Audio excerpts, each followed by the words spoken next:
Wow, I was I was being boozled. All right, hi everyone. Welcome to today's episode. Well, not real episode, but today's video. Oh God. On the day that's being recorded, it is Wednesday, June 14th of 2023. A couple things happened today in history. Let's just start out with birthdays. Today in 1939 is the former House Majority Leader from Maryland's 1st District, Steny Hoyer, was born today in history. Yeah, 1939. He's one of the oldest people in Congress right now. Let's see here. Other birthdays of someone kind of important. Someone that's definitely has been on a lot of news within the last couple of years. Today in 1946, our 45th president of the United States was born. Yeah, Trump. Yeah, today's his birthday. Okay, let's see here. We got births already done. Okay, there's one major death I want to go over for today that happened today in history. On this day in 1801, the notorious Benedict Arnold died today in 1801.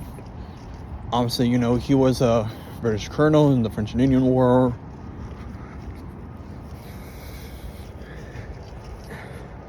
And then during the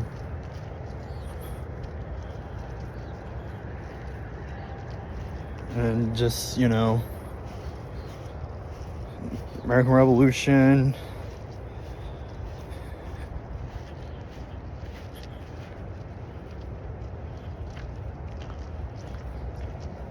Okay, so Allison's saying to be careful because the neighbor's dog is out running around. So, yay, that's nice. But anyways, Benedict Arnold, he was obviously he was one of our best field generals we had during the Revolution. And then, Washington gave him the plans to West Point. And then, he gave them to British Major Andre. I can't remember what the rest of his name was.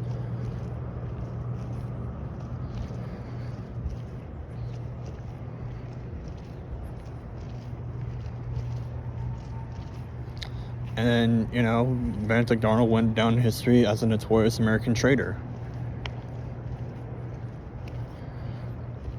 Okay, now, actual events today in history. On this day in 1775, the Continental Army was established by the Continental Congress.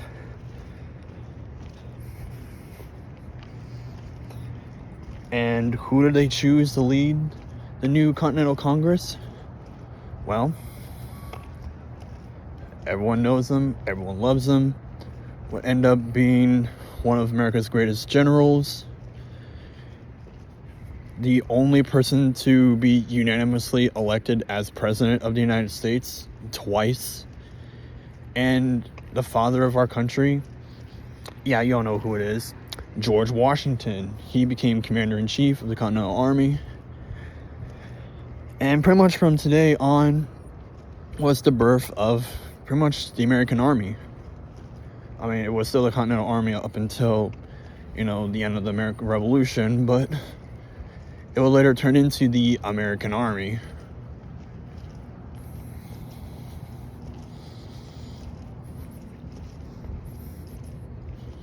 And also, speaking about the American Revolution, on this day in 1777, our flag was, born. The Stars and Stripes. So, yeah. Our flag, at the time it's being recorded, is 246 years old. Because, you know, our flag, obviously, when it was created back in 1777, had 13 stars and 13 stripes. Yeah, I'm just gonna cross.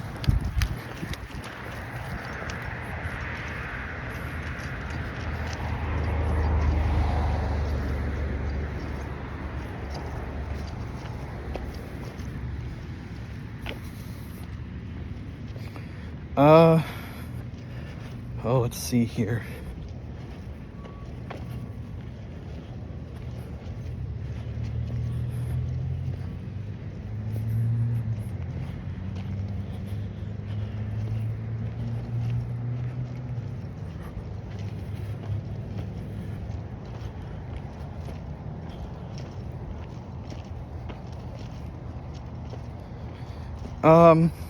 So our flag has changed quite a bit since then. Obviously, currently we have 50 stars and 13 stripes. And hell, we even did a series on this channel about the evolution of our flag. So, yeah. If you want to take a look at my entire flag series, I will put it in the description below. I know you can't really see my face, but we have done American national flags on this channel before, all the way back in 2019, which, I mean, you know, at the time this being recorded, it was 4 years ago. And, you know, I needed something kind of small and short after doing like a massive long series that I did, which was Congress. But the most number of stars the flag was added at, the stars were added to the flag at one time was 5, and it happened twice, in 1818 and in 1890. Now I can't tell you exactly what states they were in order of when they joined for each of them, but I will say that for the 1818 one, that was when the star for Ohio was added to the flag. Even though, you know, we became a state in 1803, but the star wasn't officially added until 1818.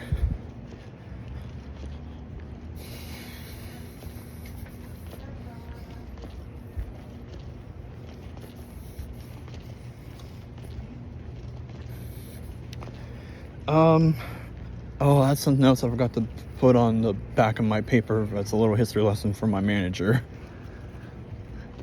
which is the point I was about to bring up, is that the only time when the flag will forever change, and it's been this way ever since the Flag Act of 1818 passed by Congress. I don't remember which Congress it was, but let's just say it's one of the very first ones, or whichever one it was back in 1818.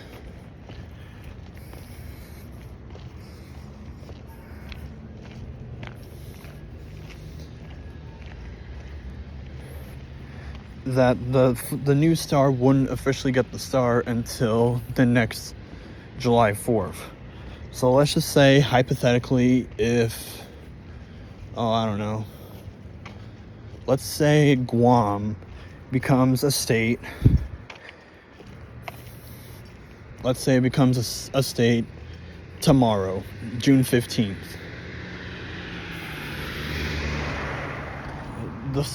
Which means the flag will not officially have the new star until this coming July 4th. Or if Puerto Rico becomes a state August 18th of this year, then the new star won't be added to the flag until July 4th of 2024.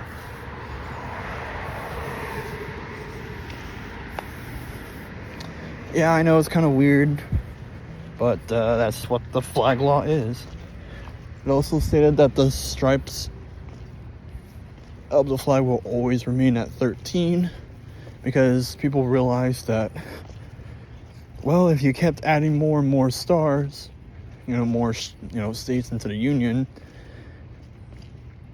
and in turn add more stars and stripes, the stars were fine. It's just adding more and more stripes, they were going to get ridiculously skinny. And honestly, I wonder what that would look like if that never changed. What it would look like for right now, for our current flag, for having 50 states.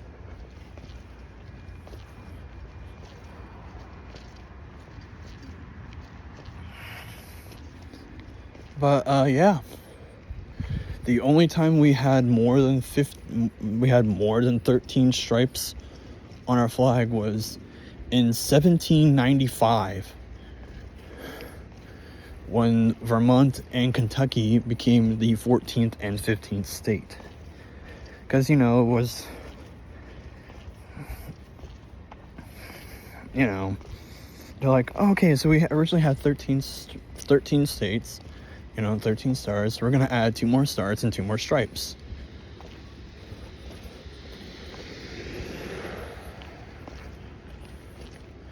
And then that's when they realized that, oh, if we keep adding more and more states and, more stars, which will be fine, if we kept adding more and more stripes, they're going to get really, really skinny. And they didn't want to do that.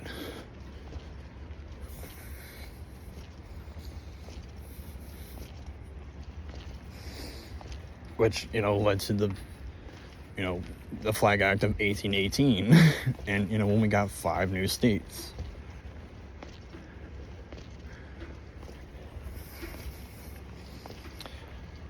Now, will the flag change again?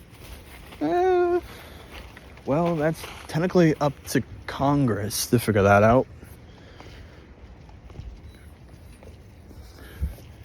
Because right now there's a lot of hot debate of what the 51st state should be. There's people that saying that wants it to be Washington, D.C.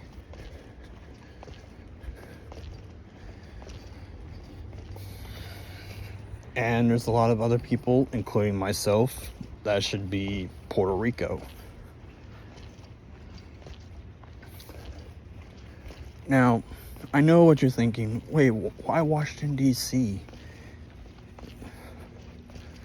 Isn't that where the federal government is? Yes, but there was a plan, like a drawing, that says that pretty much every single major federal building, the Capitol building, the Supreme Court building, the White House, etc., and all the department buildings like Homeland Security, State Department, Treasury, that stuff.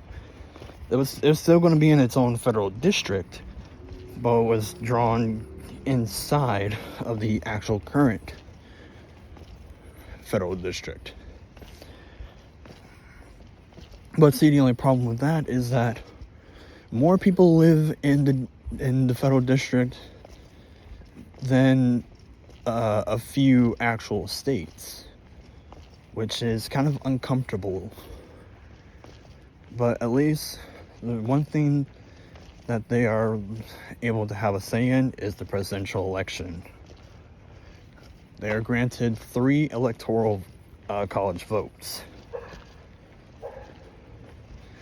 in which every state, in terms of electoral college votes, bare minimum has at least 3.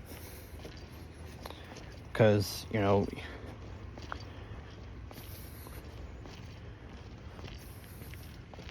because think of it this way for electoral college. Think of it this way. How many representatives each state has in Congress, and then add 2. So, for example, ever since the census of 2020, Ohio has 15 representatives in the house. And just add 2, and that gives us a grand total of 17 electoral votes. Even though in the last census we had 18. Even though if we're going based on a specific order of vote, we would have had 20, but we ended up with 18. I know it's a little weird, but that's just the way how it is, I guess. All right. We're now heading pretty close to the house. I'm going to get off here so I can grab my key and unlock the door. So thanks so much for watching. Like, comment, subscribe, and we'll see you in the next video.